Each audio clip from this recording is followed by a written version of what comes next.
My dear students, आज मैं आप लोग को आधार सीडिंग यानी एनपीसीआई के बारे में बताने जा रहा हूँ। एनपीसीआई, जिसका पूरा नाम national payment corporation of India है, जिसका मुख्य कार्य छोटे भुगतान और उसका निपटान के लिए होता है,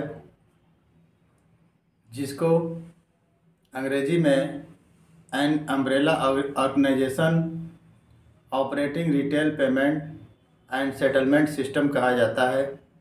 यह आरबीआई के रूल रेगुलेशन के द्वारा चलता है, यानी इसको गवर्न आरबीआई के द्वारा किया जाता है, जिसका मुख्य कार्य आधार के द्वारा पेमेंट एक जगह से दूसरे जगह भेजना।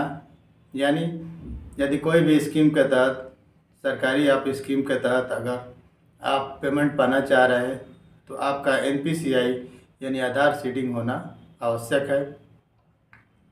आधार सीडिंग जो आपके खाते से आधार को जोड़ देना कहलाता है। यदि कोई पेमेंट आपके खाते में आना होगा तो यदि आधार सीडिंग नहीं है तो आपके खाते में पेमेंट नहीं आ पाएगा। इसलिए सभी स्टूडेंट किसी भी प्रकार की अगर छात्रवृत्ति आप भरे हैं नेशनल या स्टेट लेवल की, तो अपने आधार को अपने अकाउंट से सीड ज़रूर करा लें।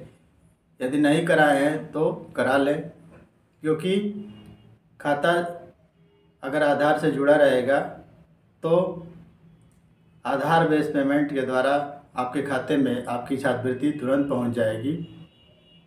यदि किसी व्यक्ति का यानी किसी स्टूडेंट का खाता आधार से सीड नहीं है तो उसके खाते में स्कॉलरशिप नहीं आ पाएगी। यदि किसी का अगर अकाउंट जो है सीड है तो उसके खाते में छात्रवृत्ति आ जाएगी।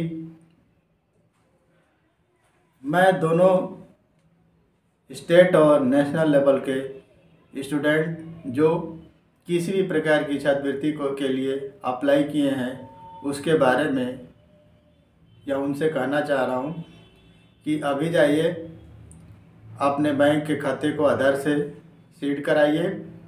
यदि हो गया है तो निश्चिंत रहिए, आपके खाते में आपकी छात्रवृत्ति पहुँच जाएगी। यदि नहीं हुआ है तो अभी समय है, तुरंत जाकर आधार की सीडिंग अपने खाते से करा लीजिए, ताकि जो भी पेमेंट हो वह तुरंत आपके खाते में पहुंच जाए, जो एनपीसीआई के द्वारा ही संभव है।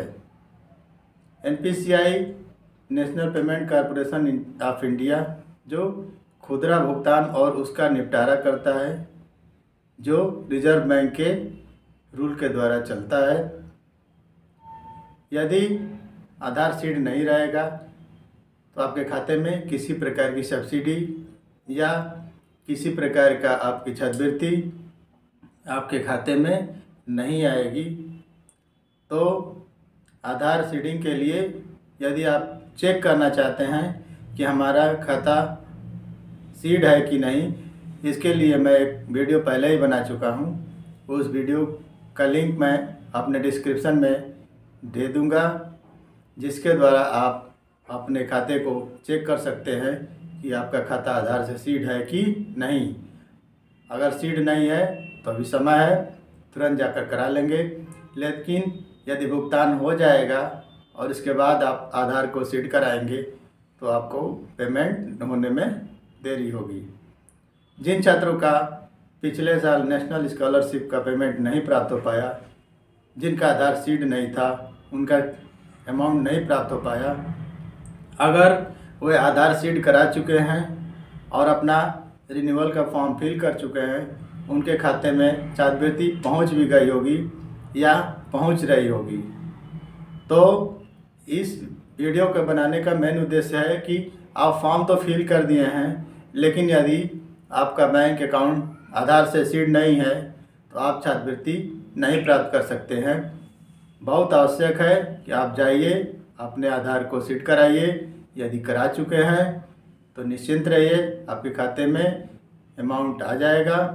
नहीं आया है, नहीं जानते हैं कि सीड है कि नहीं, तो आप वीडियो में देख कर उस लिंक पर क्लिक करके आप अपना डिटेल डालकर आप चेक कर सकते हैं कि आपके कौन से बैंक में आधार सीड है। आप ये भी जान सकते हैं किस बैंक में सीड किया गया है। ठीक है, तो आज की वीडियो में इतना ही। वीडियो पसंद आए तो इसको लाइक करिए।